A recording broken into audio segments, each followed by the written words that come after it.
자, 오늘은 공격 헬기의 원조. 예. 뭐죠? 코브라입니다. 코브라입니다. 그 지난번에 저희가 그 아파치 가디언 예, 댓글이 아주 그냥. 예, 또 댓글에 이 H1Z 바이퍼 해달라고 요청하시는 분들이 굉장히 많더라고요. 그러니까요. 아. 그래서 이제 뭐 소개는 하시지만 네네. 코브라인데 좀 다른 헬기. 아. 예, 그게 바로 이제 미 해병대의 대표 공격 헬기, 현존하는 대표 공격 헬기 AH-1Z 바이퍼. 예. 아, 이게 미 해병대의 대표 공격 헬기인데. 예. 정확하게 그러면 네. 공격 헬기란 뭐죠? 공격 헬기라는 거는 뭐 일단 모양새가 좀 다르죠. 그러니까 기존의 헬기들은 좌우에 이렇게 타 있는 방식이잖아요. 네네. 물론 이제 카모프사에서 만든 52. K52 그런 모양의 공격 헬기도 있지만 네네. 보통 이렇게 피탄 면적을 최소화하기 위해서 앞뒤로 조정하잖아요. 공격이 아파치도 그렇죠. 마찬가지고. 앞뒤에. 여기에다 이제 뭐 대전차 미사일, 로켓, 기관포 등을 탑재하고 적을 공격하는 목적으로 사용된 헬기가 바로 공격 헬기. 근데 이 원조라는 타이틀을 가지고 있는 공격 헬기는 네. 이 코브라가 유일한 거 아닙니까? 그렇죠. 전무후무하죠. 아. 그러니까 최초의 공격 헬기는 코브라라고 보시면 돼요. 이게 아마 개발된 게 베트남 전쟁 때 아닙니까? 그렇습니다. 이제 베트남전 관련된 전쟁 영화들 많이 있잖아요. 어우, 많죠. 그 중에서 이제 최고를 하나 꼽으라면 뭡니까? 지옥의 문신. 이야.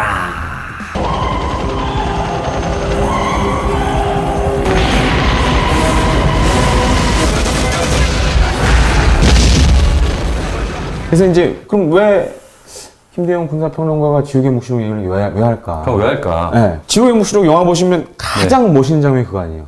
UH-1 휴이 헬기들이 아, 그치. 발키리 음악 나고 딱 하잖아요. 예. 그 베트남전이 베트남이 정글이잖아요. 그렇죠. 그래서 이제 그때 미군이 고생을 많이 하죠. 네. 그리고 이제 헬기를 이용한 공중 강습 작전을 본격적으로 이제 사실 베트남전부터 한 거거든요. 얘네 아주 그냥 공중 간섭 작전 한번 하면은 아주 혼비백산이 되는 거예요. 네, 그래서 뭐, 그 지옥의 묵시록 말고도 뭐, 네. 플래툰이라던가 뭐 이런 영화에서도 그 UH-1 네, 휴이 헬기가 사실 베트남전을 상징하는 일종의 무기고, 그래서 이걸 이용해서 뭐 여러 이제 공중 강습 작전을 합니다. 근데 이제 UH-1은 주로 이제 병력이라든가 이런 인원을 수송하는 그런 기동 헬기거든요. 네네. 그러다 보니까 이제 들어가다 보면 대공포도 있고 막 적들이 있을 거 아니에요. 공격하는 데는 사실 이제 제약이 있었단 말이에요. 그래서 이 UH-1 기동 헬기를 지금 이제 얘기하자면 이제 무장 헬기, 건쉽으로 이제 개조를 하기 시작합니다. 뭐 미니건도 달고 로켓포도 달고 그래서 얘네들이 이제 선두에 나서서 이제 지역을 조지면 이제 그때 이제 UH-1 기동 헬기들이 탁 들어가는 방식으로 이제 하는데 근데 문제가 이렇게 써보니까 네. UH-1 기동 헬기는 펑퍼짐하잖아요. 그렇죠. 그러니까 대공포에 피격될 확률이 높은 막기가 거예요. 너무 쉽죠. 거기다가 이제 공격용으로 만든 건 아니니까 애초 목적은 병력 그렇죠. 수송이었으니까 예. 야 이거 안 되겠다. 그래서 이제 또 이제 미국군이 고민에 빠지게 되죠. 어떻게 만들어야 될까? 그래서 이제 안 되겠다고 우리도 그럼 공격 헬기를 한번 만들어 보자. 그래서 AAFSS라는 사업을 추진하게 됩니다. 이 AFSS가 뭐냐면 네. Advanced Aerial Fire Support System 이런 사업을 추진하게 돼요. 그래서 탄생한 게 그 미국군이 하다가 말아먹은 게 몇 개 있거든요. 그중 대표적인 게 하나가 바로 이건데 AH-56 샤이엔 공격 헬기를 개발합니다. 근데 이제 지금 돌이켜봐도 네. 이 샤이엔 공격 헬기는 굉장히 성능이 좋았어요. 그래요? 네, 성능이 굉장히 좋았어요. 근데 말아먹었다고요? 근데 문제는 성능이 좋은데 네. 너무 비싼가? 개발의 난이도가 높았던 거지. 아, 난이도가 당시의 기술로는. 그렇죠. 그러니까 개발 지연되고 예산 늘어나고 음. 결국 양산에 실패합니다. 아, 그래요? 네. 자, 그러면 샤이엔이 망했어요. 네. 그래서 미국의 벨사가 뭔가를 또 제안을 하지 않았습니까? 그렇습니다. 이제 UH-1 휴이를 만든 회사가 네. 바로 벨사예요. 그렇죠. 그래서 이제 샤이엔 돌아가는 꼬라지를 보죠, 이제. 아, 이거 존망했네. 그래서 이제 망했네. 그래서 이제 벨사도 이제 샤이엔 하고 있을 때 네. 자기는 연구할 거 아니에요. 야, 이거 UH1을 이렇게 하면은 될 것 같은데? 좀만 이렇게 하면 돼. 네, 그게 바로 모델 209. 아. 그러니까 UH1을 기반으로 공격형으로 전환해서 만든 게 모델 209라는 게 있었어요. 이걸 이제 미육군에 쓱 던집니다. 그러니까 미육군이 보더니 샤이에는 이미 답이 안 나오고. 예. 그러니까 야, 이거 하자. 하자. 그래서 탄생한 게 바로 AH1G 휴이 코브라. 그러니까 UH1의 휴이, 그다음에 코브라가 결합이 된 거죠. 그럼 얘가 지금 뭐 AH1G라고 했는데 보통 그냥 AH1이라고 그러죠? 뭐 그렇게 되죠 이제. 그러니까 그 AH1 코브라 계열의 네. 가장 첫 번째 모델이 이야. H1G 휴이 코브라. 모양도 아주 그냥 잘 빠졌어요, 얘도. 그냥 보시면 이제 아마 PD님이 사진 올려주실 것 같은데 예. 휴이하고는 근본적으로 다르죠. 완전 다르죠. 얄쌍해졌죠. 네네, 얄쌍해졌어요. 그래가지고 이제 시행착오 끝에 요 휴이 코브라가 만들어져서 베트남으로 이제 보내집니다. 가는구나. 네, 근데 요 휴이 코브라는 지금 이제 코브라 하면 딱 떠올리시는 게 요 터렛건.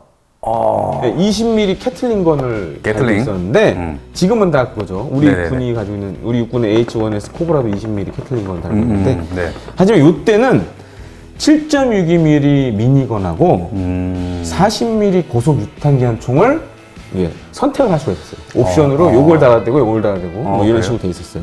이 정도만 날아도 막강하지 않습니까? 뭐 거기에 달고 이제 로켓 화력이. 코드 달고 막 이러니까. 그래서 이제 전투기나 포병이 공격할 수 없는 지점의 적들을 이제 순식간에 제압을 하는 거죠. 그러니까 그러려고 헬기가 있는 거니까. 네, 그래서 이제 얘네가 먼저 가고 휴이가 이제 UH1이 뒤따라가는 그런 방식으로.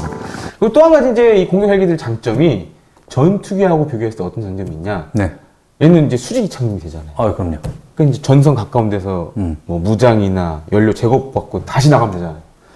그러니까 이러니까 이제 어떻게 보면 이제 공격의 템포가 굉장히 빨라지는 거죠. 착착착착 되겠네. 네, 그래서 북베트남군과 베트콩 소탕하는데 많은 활약을 하죠. 근데 그래서 이제 이 AH1G 휴이 코브라를 미 해병대도 사용을 좀 해요. 맨 처음에는 미 육군이 사용했던 네, 거죠? 근데 이제 해병대도 좀 사용하다 보니까 네. 야, 이거 근데 이제 미 해병대는 주로 이제 바다에서 육지로 나가 작전하잖아요. 그렇죠. 근데 H1G 휴이 코브라는 엔진이 하나야. 그러다 보니까 이제 해상 작전하는데 좀 불안한 거예요. 그래서 안 되겠다. 그래서 벨사하고 이제 얘기를 해보죠. 그래서 그럼 해병대 전용 코브라를 만들어야겠다. 업그레이드 되는 거죠? 아예 새로운 모델. 아예? 그러니까 이제 코브라의 족보가 미 육군용이 있고 미 해병대용으로 이렇게 갈리는구나. 갈라집니다. 그래서 베트남전 말기에 네. 요 AH1J C 코브라가 등장해요. C, 바다의 C입니까? 네, 바다의 C. 이야. 그래서 이제 베트남전 막판에 이제 나오는데 네네. 여기서 어떻게 보면 이제 코브라의 우리가 아이덴티티. 20mm 캐틀링 기관포가 이야. H1J 모델 C 코브라에 처음 달려요. 여기서 최초로 장착이 되는 이게 여기서 달리고 그 다음에 육군형에도 이후에 이제 사용이 되는 거죠. 그러면 아까 얘기했던 AH1G 예. 거기에는 하지 못했던 그럼 엔진도 쌍발을 달게 됩니까? 그렇죠. 이제 해상 작전 때문에 쌍발을 달고 그다음에 우리가 지난번 아파치까지 하면서 살짝 말씀드렸죠. 네네네. 해상화 작업. 해상화 작업. H1J가 그런 해상화 작업까지 한 거죠. 이야. 해병대 요구 사항에 맞게. 그러니까 베트남전 참전을 시작으로 만들어진 완벽한 공격 헬기의 등장이네요. 이야. 그래서 이제 미 해병대 이 코브라는 네네. H1J, 네. 그다음에 H1T, 그다음에 H1W 이렇게 내려갑니다. 이렇게 이제 족보가 또 계보가. 달리고. 근데 미육군도 이제 써보니까 요런 점을 좀 바꿨으면 좋겠어. 육군용으로. 그래서 H1Q, Q. S, F 이렇게 또 갈려요. 그러니까 이제 이후에 코브라 공격 헬기 보시면 코브라 공격 헬기의 주요 대전차 미사일이 네. 토우. 옛날에 토우 썼었죠. 줄 달린 토우. 그러니까 유선 유도 방식. 예. 그걸 썼었고 이제 그렇게 이렇게 굳어지게 돼요. 20mm 캐틀링 기관포, 그다음에 로켓포드, 토우 뭐 이런 식으로 이제 코브라들이 그런 무장을 이제 쓰게 되죠. 그러면은 이 코브라 공격 헬기가 우리나라에는 몇 년도에 들어옵니까? 이 코브라 공격 헬기가 재밌는 게 네. 그러니까 우리 공군 같은 경우에 네. 팬텀 들어오면서 이게 확 바뀌었잖아요. 팬텀이 거의 시초였죠. 그러니까 팬텀이 들어오면서 우리 공군이 한 단계 업그레이드 됐잖아요. 네네네. 이 코브라 공격 헬기도 마찬가지. 아, 또 얘가 들어오면서 확 바뀌었구나. 그러니까 우리나라가 처음 도입한 코브라 공격 헬기는 미 육군형이 아니었어요. 해병대용이었습니까? 해병대용이었어요. 이야. 그래서 78년에 미 해병대용의 AH-1J J. 그런데 AH-1J 인터내셔널 버전. 인터내셔널 버전이 뭐냐면 네. 토우를 운용하게끔 그렇게 만들어진 모델. 아, 그래서 인터내셔널? 네. 그래서 H-1J-C 코브라는 토우를 운용 못했어요. 그냥 기관포 뭐 이런 그 쌍발 엔진 뭐 이런 거였지 전차를 잡는 미사일 장착하지 않았어요. 없었다. 근데 인터내셔널 버전에서는 이게 이제 토우가 있기 때문에. 그래서 우리가 8대를 도입을 합니다. 많은 양은 많이는 안 아닌데 되네. 근데 이거 잘 모르실 거예요. 네. 70년대에 동북아에서 네. 공격 헬기를 우리나라가 이 H-1J를 들으면서 처음 도입해요. 아. 그때는 일본이나 대만, 중국 뭐 없었어 다 공격 헬기가. 그러니까 이게 굉장히 당시로서는 우리 군이 정말 선진적인 선택을 한 거죠. 그래서 2004년까지 H-1J가 우리 육군에서 운용이 됐었어요. 네. 그래서 이제 H-1J 공격 헬기 들어오고 나서 야 괜찮네. 네네네. 괜찮네. 이거 쓸만하네. 그게 된 거죠 육군이. 네. 그래서 이제 근데 문제는 H-1J는 비쌌거든요. 비싸니까 그때 뭘 하냐면은 500MD 아시죠? 육군에 쓰고 있는 거죠. 네네네. 그 500MD, 그러니까 H-1J를 하이급, 그러니까 성능 좋은 그 공격 헬기를 보고 그 다음에 로우급으로 우리가 500MD를 들여옵니다. 아. 500MD가 이제 보시면 이제 토 달린 버전이 있어요. 네네네. 대전차 네. 버전인데 이렇게 이제 운용을 했었죠. 이렇게 시작을. 근데 이제 우리나라가 88 서울올림픽 때문에 네. 여러 가지 전력 증강 사업을 합니다.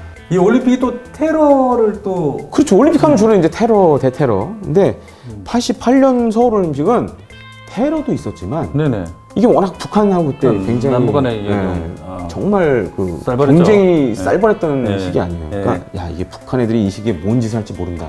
그래서 이제 88년 서울올림픽 대비해서 네. AH-1S 미국군에 쓰는 거 예. 요거를 도입을 합니다. 오, 미 육군에서 쓰는 거. 그리고 이것도 모르실 거예요 아마. 네. 그 이제 이 서울올림픽 때문에 코브라도 도입을 하고 네. 치누크 오. 두 개 사업을 그때 해요. 그 다음에 네. 지금 K1 전차 그 별칭 중에 하나가 88 전차잖아요. 네네네. 88 전차도 이제 올림픽 그 연관에도 있고. 그래서 당시에 이제 우리가 H-1S 공격 헬기 70여 대를 도입을 합니다. 육군형을. 네, 육군형 해병대용은 아니었고. 네네네. 그래서 88년부터 H-1S가 우리나라에 들어와요. 올림픽 때부터 이제 들어오고 91년까지 그게 이어집니다.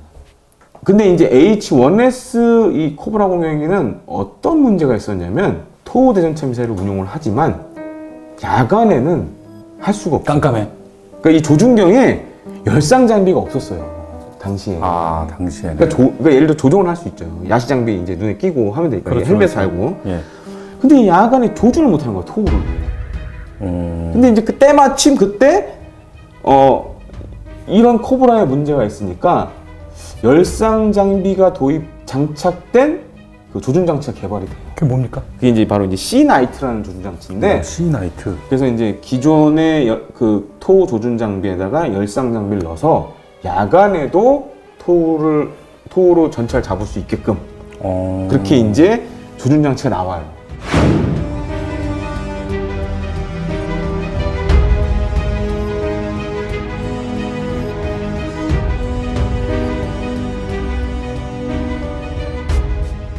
지난 2010년 연평도 포격 사건 때 네. 그때 사건 이후로 좀 이런 걸 대비하기 위해서 좀 코브라 도입을 좀 더 많이 하지 않아요? 아 코브라 도입보다는 네. 성능 개량을 합니다. 아, 개량을 더. 그러니까 왜냐면 이제 우리가 아까 제가 말씀드렸잖아요. 네. 이 C-나이트 조준 장치 나왔다고. 네네. 아주 초보적인 이제 그 조준 장치 개량을 업그레이드를 한 거고. 네네. 사실 그 이후에 업그레이드를 안 했어요. 아, 전혀. 네, 그러니까 뭐 약간 뭐 세부적으로 조금씩은 뭐 했다라고 이렇게 얘기도 하는데 근데 2010년에 연평도가 터지니까 이제 서북도서가 불안한 거 아니에요. 불안하지. 그리고 이제 또 뒤에 말씀드리지만 네. 해병대가 공격 헬기가 없고 없잖아. 그 지금 해병대 분들이 제일 열받는 게 그거 아닙니까? 그렇죠. 그리고 이제 문제가 또 육군 대형 공격 헬기 사업이 네. 지난번 아파치 가든 하면서 말씀드렸지만은 앞서 2번 말아먹었잖아요. 네. 물 먹었잖아요. 네.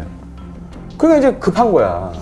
급하다 보니까 그 공기부양정 막으려면 헬기가 있어야 되는데 근데 이제 이 코브라 공격 헬기 같은 게 우리 군 거는 육군용이잖아요. 네네. 해상작전용이 아니잖아. 그러니까 바다는 못 나가. 그것도 육군형이야. 네, 바다는 못 나가. 예.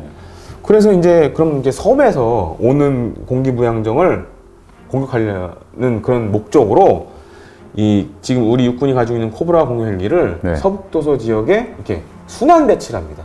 아. 순환 배치. 육군형 코브라를. 네, 지상 여기 네. 밑에 있는 걸 섬으로 이렇게 로테이션하면서 이제 배치를 해요. 공기부양정 때문에.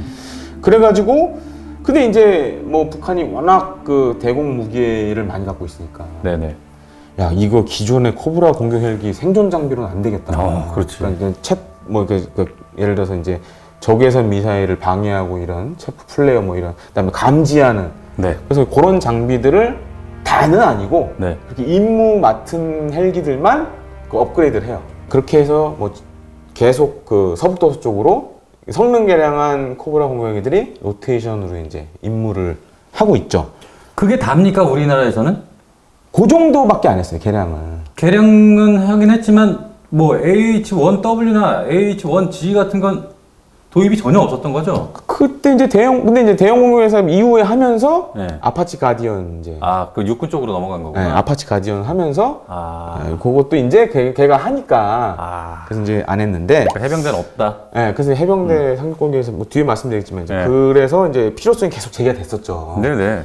그런데 AH-1G 네. 바이퍼의 전신은 AH-1W 아닙니까? 그렇죠. H1W 슈퍼 코브라. 슈퍼 코브라. 네, 그래서 이제 1985년부터 요 H1W 슈퍼 코브라가 이제 미 해병대에 이제 배치가 됩니다. 자, 그래서 AH-1Z 예. 바이퍼가 새롭게 태어났어요. 거의 아파치 동급. 아파치네. 동급. 엔진도 사실 비슷한 걸 써요. 걸프전 때 78대가 투입됩니다. 주한미군에 있는 아파치 롱보하고 H1G가 이렇게 두 대가 딱 있었어요. 육군 항공작전사령부 그 대빵이 아파치 롱보 바이퍼 정중앙에서 딱 보시고 가셨어. AH-1G 네. 바이퍼의 전신은 AH-1W 아닙니까? 그렇죠. H1W 슈퍼 코브라. 슈퍼 코브라. 네, 그래서 이제 1985년부터 요 H1W 슈퍼 코브라가 이제 미 해병대에 이제 배치가 됩니다. 뭐가 다른 겁니까? 그러니까 이전의 형식의 미행병대 코브라나 육군형 뭐 코브라하고 달리 두 개의 대전차 미사일을 다 쓸 수가 있어요. 두 개의 대전차 미사일. 네. 토우도 쓰고 토우도 쓰고. 헬파이어. 헬파이어가 추가됐죠. 이 해병대 이 슈퍼 코브라 공격헬기 같은 경우에는 네네. 재밌는 게 뭐냐면 그러니까 아파치는 이제 공대공 임무를 할 때 네. 스팅거 미사일을 달아요. 어. 영화 아파치 보면 나오잖아요. 아, 그럼요. 네. 예. 근데 H1W 같은 경우에는 사이드 와인더? 네, 그걸 써요. 음. 그래서 그걸 장착을 하는. 그다음에 경우에 따라서는 우리 A10 했을 때 매버릭. 매버릭. 이야. 그 무장이 좀 달라요. 육군용 코브라하고 해병대용. 해병대용은 해병대 작전 요구 성능이 들어가서 좀 차이가 있고. 그래서 이 H1W 슈퍼 코브라 같은 경우에는 걸프전 때 78대가 투입됩니다. 그래요. 그래서 이제 1273회의 임무를 이제 뛰고 100시간 지상전할 때 이라크군 전차 97대 그리고 104대의 장갑차와 두 곳의 대공포 진지를 작사를 냅니다. 그 2003년도에도 이제 투입이 당연히 됐겠죠. 네네네. 근데 그때는 이제 요런 기록은 안 나오는데 근데 이제 우리가 미 해병대에서 좀 눈여겨볼 게 뭐냐면 전 세계에서 아마 이 공지 합동 작전, 네. 뭐 전투기, 헬기, 그다음에 뭐 이런 지상군과의 네. 연합 작전. 제가 봤을 때 미 해병대가 세계 최고예요. 자 보세요. 미 해병대 전투기 있죠, 공격 헬기 있지, 그렇지. 그다음에 뭐 기동 헬기 있지, 뭐 다 있잖아요. 뭐 없는 게 없잖아요. 근데 예를 들어서 미 육군은 뭐 공격 헬기도 있지만 전투기는 없잖아요. 전투기는 없네. 네, 없잖아요. 근데 미 해병대는 다 있어. 다 세트로 있네. 다 있어. 전투기도 그리고 있고. 한 팀이야. 원 팀이야, 걔네들은. 근데 아마 이제 구독자 분들 중에 이 전쟁 드라마 다 보셨을 거예요. 2003년 이라크전을 배경으로 한 그 유명한 제너레이션 킬. HBO에서 만든. 보면 이제 H1W가 스스스스 나타나가지고 멋있어. 주명 목포로 그냥 헬파이로 슉 야. 터지고 막 이러나오거든요. 그러니까 미 해병대가 공지 합동 전투가 하는 데 있어서 네. 세계 최고예요, 경제. 우리나라 해병대는 뭘 이렇게 안 받쳐줘. 사실 이제 우리 해병대 같은 경우에는 네. 저기잖아요. 군단급 규모잖아. 육군을 치면.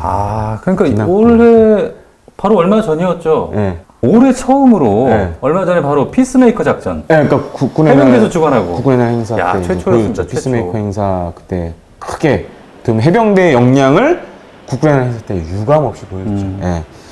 근데 사실 뭐 그래도 사실 동북아에서 제가 봤을 때 우리 해병대가 뭐 중국, 일본, 일본은 해병대는 아니고 사실 그렇죠. 저기 일본 육상자위대 이제 네. 수색기동단 네네네. 있고 이제 해병대라고 할 수 있는 건 대만 대만 그다음에 중국도 이제 그런 비슷한 해군 육전대가 있고 근데 제가 봤을 때는 동북아에서 최강이에요 우리 해병대. 우리 해병대가. 병력도 제일 많고 네. 특히 상륙 돌격 장갑차 있잖아요. 네.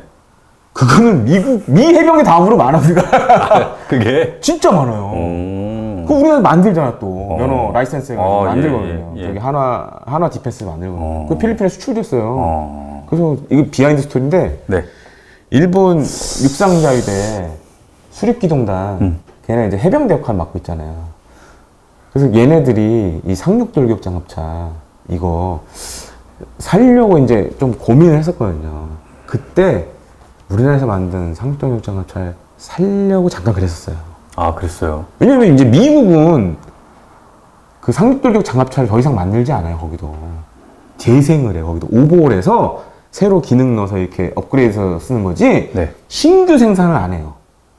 그러니까 전 세계에서 지금 유일하게 상륙돌격 장갑차, KAAV7, 그 계열을 만드는 나라, 생산하는 나라, 네. 새 제품을. 우리나라밖에 없어요, 지금. 아, 그래요. 그래서 필리핀이 사갔어요, 그걸. 그런데 이 H1W를 네. 얘를 재활용 네. 해서 만들어진 게 H1Z라면서요. 예, 그렇습니다. 그러니까 이제 H1W도 쓰다 보니까 활용을 많이 했거든요. 네네. 미해병대가. 그러니까 이제 근데 좀 능력이 좀 서서히 딸리기 시작하는 거예요. 이것도. 그래서 미해병대가 슈퍼 코브라 이 H1W보다 강력한 공격 헬기를 이제 요구를 하게 돼요. 미 해병대가. 예, 미 해병대가 기존 H1W보다 좀 더 우리가 좀 좋은 공격 헬기가 있으면 좋겠다. 그래서 차세대 공격 헬기를 이제 고민을 하게 돼요. 그럼 당연히 아파치가 돼야 했던 거 아니었어요? 그렇죠, 이제. 그래서 미 해병대가 검토를 합니다.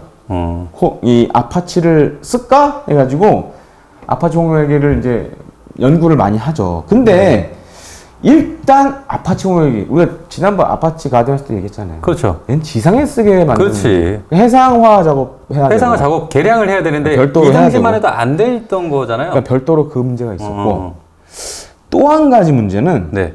이 아파치 공격 헬기가 이제 걸프전 때 어떤 문제가 있었냐면은 네. 정비 문제가 굉장히 심각했어요. 정비 문제가요? 네, 그래서 걸프전 때 어떤 일이 있었냐면은 네.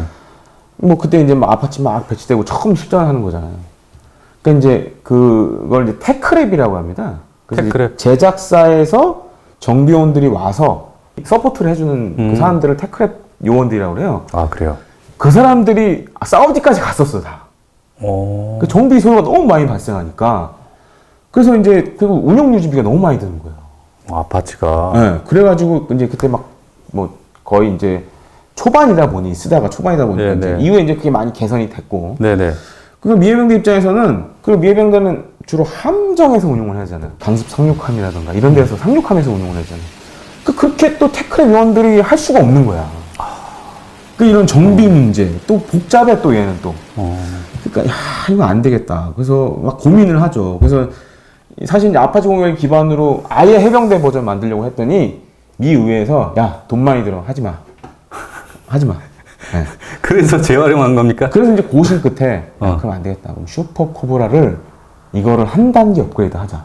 아, 여기서 업그레이드를 네. 하자. 그래서 H1Z 바이퍼가 탄생을 하게 되죠. 이야, 이렇게 탄생된 거구나. 그래서 H1Z 공격기 같은 경우에는 예. 신규로도 생산하는 모델이 있지만 그래요? 예, 기존의 H1W 중에 기량이 많이 남은 애들, 그러니까 날 수 있는 시간이 많이 남은 애들 있잖아요. 네네네. 요걸 갖다가 확 뜯어 고쳐요. 그래서 H1W 같은 경우는 요 회전익이 2매짜리였는데 네. 4매로 이걸 바꾸고 엔진도 성능 개량한 걸 장착을 하고 그다음에 뭐 여러 가지 센서 다 바꿉니다. 그럼 그렇게 중고를 갖다가 그렇게 막 개량을 해서 새 네. 것처럼 만들어서 쓰는데 네. 그러면은 뭐 가격이 굉장히 다운됩니까? 한 대를 새로 사는 것보다 네. 오히려 이제 가격이 좀 저렴하고 또 한 가지는 고정익기는 사실 속도가 빠르잖아요. 그럼 이제 피로 누적도 많단 말이에요. 그게 빠르니까. 그렇죠, 그렇죠. 기체에 그걸 다 영향을 스트레스를 받는단 말이에요. 네. 근데 회전익기 같은 경우에는 이거 저도 이제 뭐 이제 이런 항공 전문가들한테 여쭤보니까 네. 기체 피로도가 상대적으로 고정익기보다 적대요. 그래서 이제 유지 보수 잘 하고 그러면은 이론적으로는 반영구적으로 기체를 쓸 수 있다라고 오래 쓸 수 이렇게 있다. 얘기하시는 분도 있더라고요. 그래요. 그래서 이제 대표적인 예가 뭐냐면 네. 우리 해군에 옛날에 알루엣 해상작전기가 있었어요. 알루엣이요? 네, 프랑스에서 들여온 해상작전기. 아. 그 작년에 퇴역을 했거든요. 얘만 해도 이렇게 끊임없이 유지보수 잘 해가지고 오래 썼네. 퇴역할 때까지도 그 전에 제가 그거 운용하셨던 분도 만났는데 네. 정말 최고의 헬기였다고 얘기할 정도로 그래요? 그 회전익기들 특히 헬기들은 좀 그런 특징이 있어요. 잘 유지보수 잘하고 잘 쓰고 그러면 오래 쓸 수 있어요. 자, 그래서 H1Z 예. 바이퍼가 새롭게 태어났어요. 예, 얘 위력은 또 어떻습니까? 기존의 1W보다 네. 항속거리도 대폭 늘어나고 탑재 중량도 늘어나요. 헬파이어 16발 장착. 16발이나 달아요? 네, 그러니까 거의 아파치 동급. 아파치네. 동급. 엔진도 사실 비슷한 걸 써요. 똑같은 걸 써. 와. H1Z 바이퍼가 나왔을 때 그 맞상대가 뭐였냐면 네. 아파치 롱보.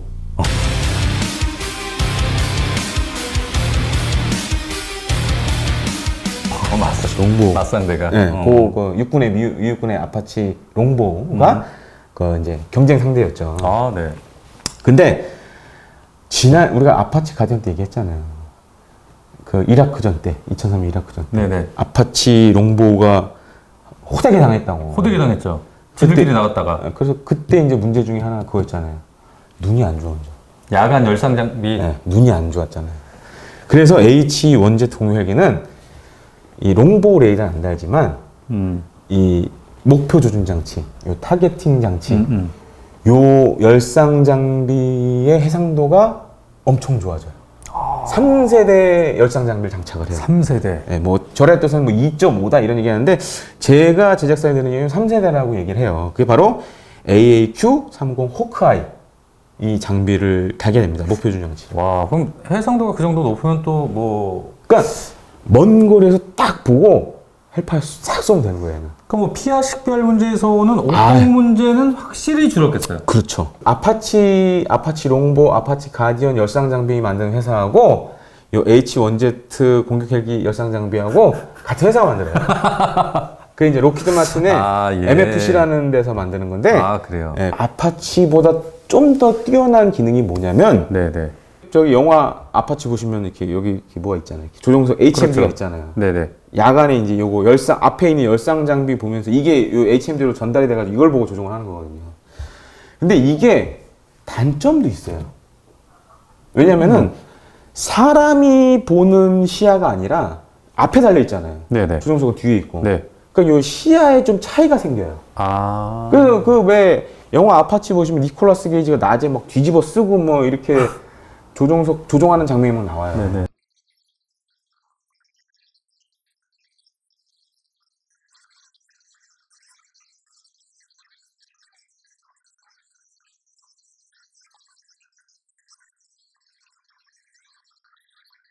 그거를 극복하려는 이제 훈련을 하는 거예요. 자칫 이게 적응이 안 되면 네. 아파치 조종을 못 할 수도 있어요. 그건. 그래서 이제 그 조종, 그러니까 이게 아파치는 그 열상 장비하고 조종사 시야하고 차이가 나다 보니까 조종의 그 숙련을 위한 또 훈련을 또 따로 해야 돼요. 근데 H1Z는 헬멧에다 야시경을 달았어. 헬멧에다 야시경을 했어. 그러니까 헬멧 디스플레이어에 야시경이 달려 있는 거예요. 네. 그러니까 조종사의 시야가 그대로 반영이 돼요. 1차원적으로 네, 그냥 다 분별이 반영이 가능하다는 돼요. 얘기예요. 네. 그러니까 이제 그런 점에서도 아파치 계열보다 좀 장점이 있고, 다만 이제 광증폭식이다 보니까 네. 열 영상 장비보다는 조금 성능이 떨어지는 부분이 있어요. 근데 하지만 시야상으로 봤을 때는 크게 문제가 없는 거예요. 조종에 문제가 없는 거예요. 그리고 일단은 이제 H1Z 같은 경우 해병대용이다 보니까 네. 함상 운용해야 되잖아요. 그러니까 해상화 작업 이거 그렇죠. 잘 돼 있고, 그리고 문제가 정비를 지상처럼 이렇게 할 수가 없어요. 미 해병대 공격 헬기들은. 그래서 정비도 좀 최소화하는 쪽으로 설계가 됐죠. 뭐 일설에 의하면 네네. 뭐 H-64D 우리가 아파치 롱보우 한 대를 정비할 시간에 H1Z 바이퍼 2대를 정비할 수 있다라는 그런 얘기도 있어요. 그 정비 시간이 좀 네. 줄었다. 네. 그런데 네. 이 H1Z 바이퍼가 좀 퇴역할 예정이라는 소리를 또 들었어요. 예, 그렇습니다. 원래 이제 H1Z 공격 헬기 같은 경우에는 한 200여 대 정도를 이제 해병대에 배치하려고 이렇게 계획을 했었고, 네. 그러니까 요 가운데 180여 대는 우리 앞서 설명드렸지만은 재활용해서 이렇게 만들고, 50여 대를 새로 만드는 거예요. 지난해였죠. 지난해 이제 2020년? 미 해병대 사령관이 네. 이 미 해병대 소속 공격 헬리콥터 2개 대대를 해체하겠다, 없애겠다. 왜? 그러니까 이게 사실 우리가 그동안 이제 했던 영상 찍었던 거랑 좀 연관이 있어요. 어떤 연관이냐면, 우리가 처음 했던 게 뭐죠? 아프간에서 철수하는 거 있잖아요. C-17송기. 예, C-17. 예. 그러니까 이제 상황이 바뀐 거야. 그러니까 미 해병대 입장에서는 향후에 싸울 적은 중국, 러시아거든요. 그러니까 이제 공격 헬기가 물론 필요하지만 많은 수가 필요하지 않은 거예요. 약간 이제 뭐 그 독트린, 교리도 바뀌었고 그러면서 요 2개 대대를 해체하고 또 뭘 없애냐면 미 해병대도 M1 A1 전차가 있었거든요. 그것도 퇴역시켰어요. 전차도 필요 없다. 공격 헬기도 줄여야 된다.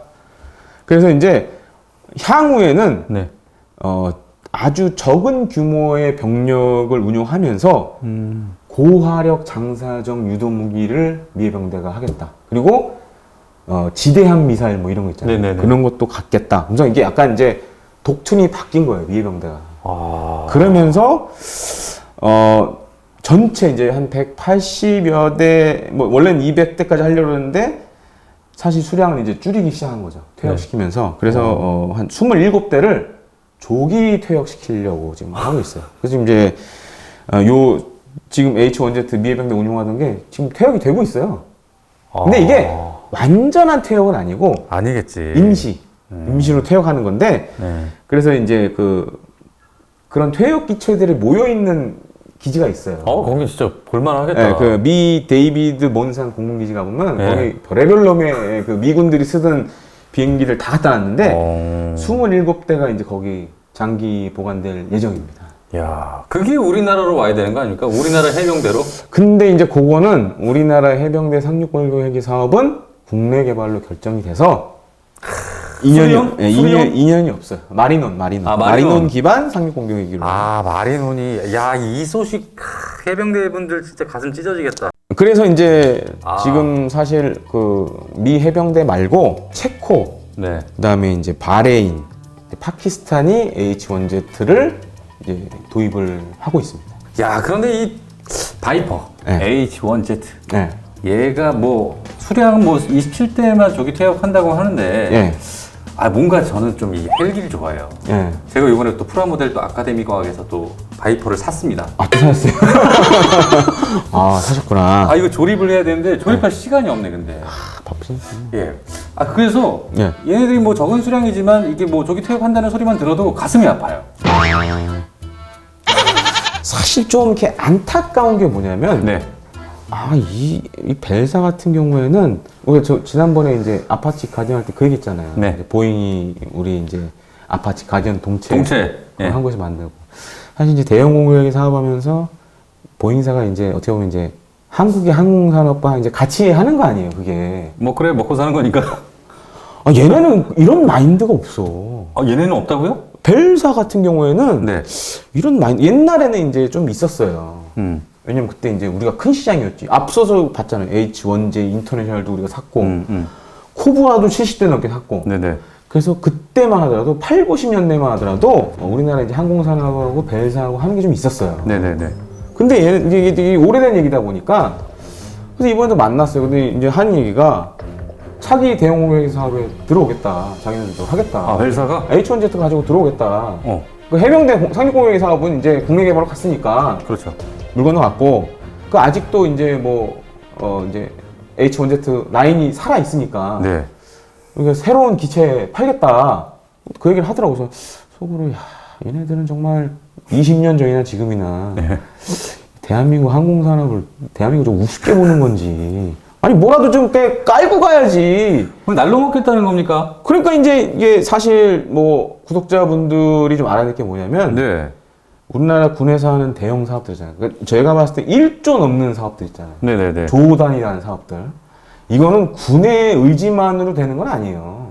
군이 이거 사겠어요 하겠다고 되는 게 아니에요. 그러니까 주변에서 이렇게 이제 이렇게 여론을 만들어서 가야 되거든요. 그러니까 이런 또 제작사가 이렇게 좀 선제적으로 뭘 해줘야 돼. 그 보잉 애들이 그 아파치 가디언 동체한 것도 그 대형 공유헬기 사업이 영향이 있었어요. 이것도 해주고 저것도 뭔가 좀 제스처를 취해줘야. 그렇죠. 그래야 사실. 할까 말까 하는데 그래도. 아니, 대형 공유회사, 상륙공유회기 그 사업도 비용이 2조가 넘었는데. 네. 그 만약에 벨사가 그때 좀 신경을 써서 한국에 예를 들어서 부품이라든가 이런 거 좀 주고 그랬으면 얘기가 달라질 뻔도 했죠. 근데 얘네는 마인드가. 덕후다이야? 정말, 약간 그 느낌 아닙니까? 그러니까 그거예요. 자기 제품이 좋은데 선택할 거 아니냐 약간 그런 마인드야. 자뻑입니까? 약간 좀 자뻑이 있어요 벨사가. 그래서 얘네들은 그래서 재밌는 게 뭐냐면 네. 이것도 아마 잘 모르시는 분이 뭐겠죠. 좀 오래된 얘기라. 네네. 뭡니까? 그래서 2000년 초반에 대형 공유헬기 사업이 한번 넘어졌잖아요. 네네. 김영삼 정부 때? 아니 김대중 정부도 알고 IMF 끝나고 2001 김대중 정부 때? 김대중 정부 때. 네. 그래서 그때 이제 대형 공유헬기 한번 넘어졌단 말이에요. 네네. 그래서 이제 그때 뭐가 나왔냐. 지금 이제 수리온의 전신이라고 할 수 있는 게 네. KMH 사업이 있었어요. KMH 사업. KMH 사업이 뭐냐면 중형급, 그러니까 무거울 중 말고 가운데 중자, 네네. 중형급, 그러니까 UH-1하고 가운데급. 500MD 그다음에 이런 코브라 공격헬기 다 한꺼번에 대체하겠다. 그래서 기동 헬기가 있었고 공격 헬기가 있었어요. 그래서 그때 벨사가 뭘 두고 나왔냐면 네. 이게 H1Z하고 UH-1Y가 있어요. 미 해병대에서 지금 기동 및 정찰 헬기로 쓰는 UH-1Y 헬기가 있어요. 이게 사실 이제 H1 프로그램이라고 그러는데, 네. 그러니까 이 두 헬기의 특징이 뭐냐면 동력 계통이 똑같아.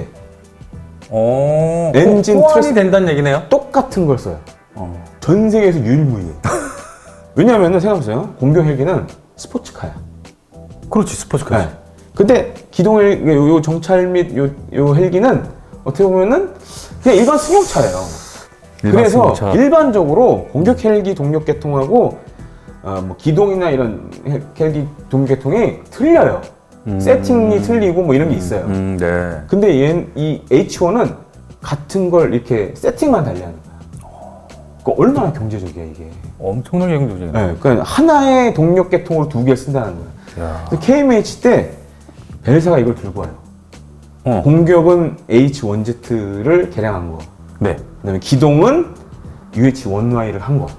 그래서 그때 벨사가 될 확률이 가장 높다라고 했었어 사람들이 방산업계에서. 그런데 안 됐어. 왜 안 됐을까? 왜일까요?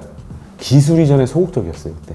그러니까 만약에 그때 기술 이전을 전폭적으로 했으면 지금 우리나라에 아파치 못 들어왔을 분도 했어요 그때. 벨사가 기술 이전에 대해서 약간 좀 소극적으로 했어.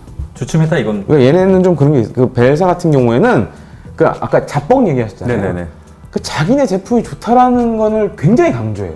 오. 아, 좋은 건 알겠는데 다른 건 안 좋나? 그 비즈니스 안 하려고 하는 거네. 그 약간 좀 마인드가 좀 이상해요. 그래서 제가 20년 겪어봤지만 계속 그 레파토리를 하더라고요. 야, 얘네는 좀 안 되겠다. 야, 이거는 해병대 여러분, 네. 이것 때문인 것 같아요. 그러니까 그건 또 제가 또 뒤에 이제 설명을 드릴 텐데 아닙니까? 또 여러 가지 이유가 있어요. 아, 또 이거 말고도 여러 있어요? 가지 이유가 있어요. 오케이. 그러니까. 우리 빨리 그 얘기로 가야 네. 될 것 같아요, 근데. 그래서 네, 사실 그때 K매치가 이제 와그러지고 네. 그래서 이제 KHP가 후속 사업 되면서 사실 수리온이 탄생한 거예요. 아, 그래서 수리온이. 네, 그래서 수리온이 탄생했는데 네. 그래서 이제 뭐 제가 보니까 댓글란에 왜 해병대 상륙공격이 마리논 이거 왜 무장용으로 했냐 네. 얘기 많이 하셨는데 바이퍼 달라. 네, 바이퍼 달라 그 얘기 하셨는데 이미 이건 사실 이제 물 건너간 얘기가 됐기 때문에 아, 완전히 물 건너. 네, 이제 최종 결정이 됐어요 사실상 완전히요? 방추위에서 그렇게 결정했는데 네네. 약간 이제 비하인드 제가 이제 네. 기자로서 취재를 해본 걸 좀 말씀을 드리자면 첫 번째로는 제가 앞서 말씀드렸잖아요 벨사의 마인드에 좀 문제가 있다고. 마인드 첫 번째 벨사의 문제. 네, 벨사의 마인드가 문제가 있고 두 번째로는 네. 우리 해병대가 이런 큰 사업을 해본 적이 없어요. 경험 부재. 약간 그게 있었어요. 제가 봤을 때는. 그러니까 이제 대형 공격의 사업, 육군의 사례를 좀 비유를 하자면 두 번 이렇게 어그러진 적이 있잖아요. 네. 그 육군이 이제 대형 헬기 사업 본격화됐을 때 총격전에서 진짜. 그러니까 조 단위가 넘어가는 사업들은 그렇게 안 하면 군이 원하는 방향으로 가기 되게 힘들어요. 우리나라 현실상. 그러니까 언론도 서포트를 해야 되고 학계에서도 해야 되고 산업계도 챙겨야 되고 생각해보세요. 이게 수조짜리 사업인데. 그러니까요. 근데 이제 해병대는 정말 저는 이상한 게 아무것도 안 하더라고 얘네들은. 아, 난 솔직히 이거를 그때 만약에 우리 동네 가보면 해병대 전회분들 많잖아요. 네네네. 그분들이 으쌰으쌰 했으면은 됐어 이거. 아, 전후회. 우리 해병대 전후회. 아니 얼마나 많아요. 또 동네에. 각계층의 분들이 네. 또 많이 있으실 텐데. 그런 분들이 좀 이렇게 서포트하고 이랬어야 되는데 그냥 나몰라라 한 거 아니에요. 뭐 해병대 사령관이 이제 국감에서 뭐 얘기는 하셨지만 네. 나 그것도 좀 의아했어요 그때. 어차피 이제 그분 집에 가실 분이었고 네네. 그럼 밑에 애들이 좀 받쳐줘야 되잖아. 네. 밑에 이제 예를 들어 참모들이 네. 아무것도 안 해. 그래서 야 이거 미해병 정말 우리 해병대가 이거 하려고 하는 건가 도입을 그러니까 해외 구매에 좀 관심이 있는 건가? 라는 생각이 들 정도로 너무 뭘 안 했어요 그때. 그냥 안타깝게 그냥 저 육군이 주는 거 갖다 쓰고. 그러니까 이제 우리 해병대 맞아요. 그 제가 이제 뭐 여러 이제 방송 관계자를 만나다 보니까 해병대가 생각했던 건 그거야. 해병대 항공단 창설에만 집중을 한 거야. 아, 그거 하나에만. 그러니까 거기에 국산이 들어가든 해외가 들어가든 모든 이 창설이 가장 중요하다. 이게 핵심이다. 그러니까 이제 그 해병대 심정도 이해는 돼요. 왜냐면은 육해공 해병대 중에 해병대가 제일 꽂히잖아. 그러니까 예를 들어 제일 작잖아요. 아, 너무 작죠. 네, 그러다 보니까는 이거 괜히 우리가 나서서 했다라 하면 사업이 어그러질 수도 있고 일단은 우리는 해병대 항공단 창설이 우선이다. 그렇게 된 거예요, 사실. 그 비하인드 스토리가 그렇게 되는 거예요. 그래서 바이퍼가 못 오고 네. 마리논으로 무장을 갖추게 된다는 얘기죠? 해병대가. 그렇습니다. 근데 이제 이 H1Z 바이퍼도 제가 앞서 말씀드렸잖아요. 이제 조기 태형 얘기 나오고. 네네. 또 한 가지 문제가 뭐냐면은 성능상의 사실 문제는 크게 없어요. 바이퍼가? 네, 근데 문제는 업그레이드 계획이 없어, 미해병대 애들이. 그러니까 이제 예를 들어서 아파치 가디언, 네네. 멈티 뭐 이런 기능 있잖아요. 계속 걔네는 업그레이드 하지 않습니까? 그러니까 사실 이제 미래 공격 헬기의 핵심은 뭐 헬기 자체의 능력도 중요하지만 네. 멈티거든요. 네네. 유무인 복합을 어떻게 하느냐. 근데 문제는 H1Z는 계획이 없어. 멈티 계획이 없어요. 바이퍼는. 아예 미 해병대가 계획이 없어. 그러니까 미 해군은 또 따로 이제 뭐 그런 계획들이 있는데 회전익과 관련돼서 미 육군은 이제 뭐 아파치 가디언에 그거 하려고 버전 그렇죠, 6 뭐 그렇죠. 다 하고 있는데 네네. 그러니까 그런 계획이 없어요. 유무인 복합 체계에 대한 계획이 아예 없어요. 얘는. 그러니까 이제 뭐 우리 군이 봤을 때는 야 이거 미래 이게 한 들여오면 30년 써야 되는데 그것도 안 되고. 그래서 이제 결국에 국내 개발로 하게 됐죠. 네. 그런 문제도 있었고 그 다음에 이제 운용 유지 비용 측면에서 봤을 때 국내 개발하면 좀 싸다라는 뭐 연구 영역 결과가 나오고 네네. 이러니까 그래서 결국에는 뭐 그렇게 됐습니다. 그래서 해병 공유헬기를 국내 개발하는 걸로 이렇게 결정이 됐죠. 아, 마린원으로 완벽하게 결정. 그러니까 마린원 무장용으로 방추에서 그냥 땅 두드려버렸죠. 끝냈어요. 아, 저희 프로그램 저기 댓글 써주시는 해병대 여러분 참 안타깝게 생각합니다. 결정은 났다고 하네요.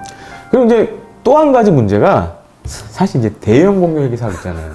예. 대형 공유헬기 사업. 그 이제 우리가 어떤 무기를 선택을 할 때 중요한 게 이제 ROC거든요. Requirement Capability. 네네. 군 작전 요구 성능. 네. 그게 핵심이에요. 근데 이제 대형 헬기 사업에 네. 육군이 ROC에 뭘 집어넣냐면 레이더를 집어넣는 거예요. 그러니까 레이더를 집어넣는 거예요. 레이더가 장착되어야 합니다. 우리가 사는 공유 헬기에는 레이더가 있어야 됩니다. 근데 전 세계에서 레이더 달린 네. 서방 세계 헬기 중에 네. 아파치밖에 없잖아. 그냥 대놓고 그냥 딱 찍은 거네. 그래서 그때 이제 대형 공유 헬기 사업할 때 H1Z, T129, 아파치 가진 3개 붙었잖아요. 네네네네. H1Z가 떨어진 이유가 레이더가 없어서 떨어졌어요. 아, ROC 미달이야. 그런 이유가 또 있었네요. 근데 지금 새로 하는 대형 공유헬기 사업도 ROC에 그거 넣으면 돼. 안 바꿀 거야 아마. 제가 봤을 때 육군이 바꿀 이유가 없어요.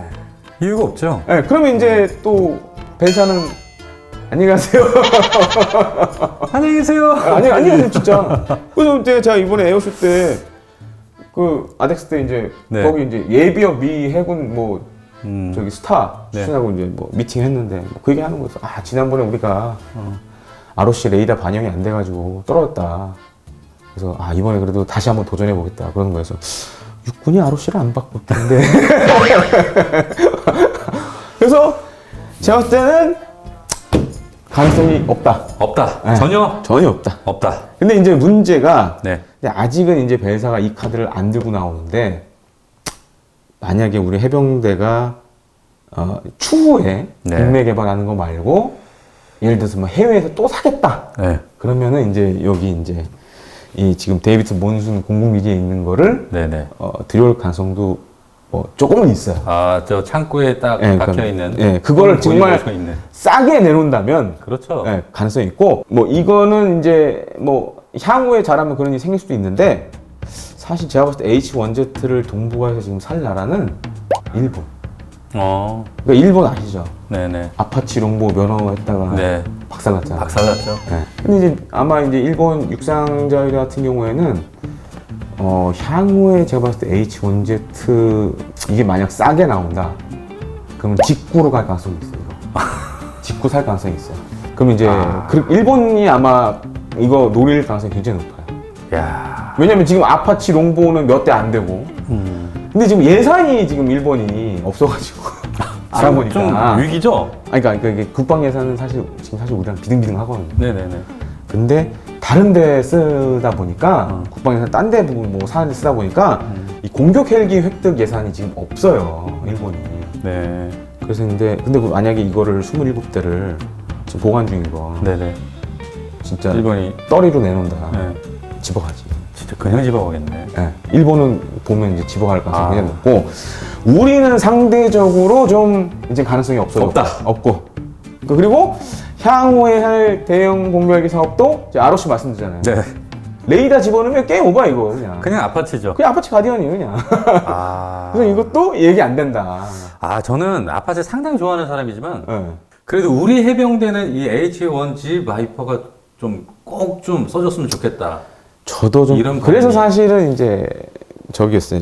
아. 이 초반에 사업할 때 해병대 상종공개 사업할 때 네. 해병대에서 마린온에 맞자도 꺼내지 말라고. 마린온에 맞자도 꺼내지 말라고. 아, 초반에 진짜 그랬어요. 지금 이 방송 보시는 해병대분들 분명히 네. 이거 할 그때 거예요. 정말 마린온에 맞자도 못 꺼내겠어요. 안 될 거야. 그리고 이제 재밌는 게 뭐냐면 네. 이것도 사실 모르는 분들은 많을 거야. 그러니까 보통 육군은 이제 헬기를 이용한 작전, 네. 그 이제 공중 강습 작전이라고 많이 네네. 하잖아요. 공중각습 됐죠. 해병대는 뭐라고 할 것 같아? 뭐라고 합니까? 해병대 하면 떠오르는 게 뭐예요? 돌격. 돌격 강습 작전입니까? 공중 돌격이라고 해요. 그리고 바다에서 상륙 돌격 장갑차 이제 하는 거, 해상으로 이제 네네네. 상륙하는 거, 해상 돌격. 아, 다 돌격이나? 그러니까 해병대는 돌격대. 돌격이에요 다. 돌격. 그래서 그런 용어 차이가 있습니다. 근데 뭐 어찌 됐든 H1Z 바이퍼는 물 건너갔다. 이거는 갖다. 죄송합니다, 해병대님들. 아마 요 지금 저 중고 물량도 일본으로 갈 것 같아요. 얘네 안 되는구나. 예. 바이퍼 안녕. 안녕. 예. 예. 아무튼 여러분들께서 요청하신 방송 예. 코브라, 예. 바이퍼 예. 이것도 한번 해봤습니다. 안타깝지만 뭐 결론이 이렇게 됐고 예. 대신 또 다음 주에 또 다른 방송 새로운 아이템으로 찾아오겠습니다. 자, 오늘도 수고하셨습니다. 예, 수고하셨습니다.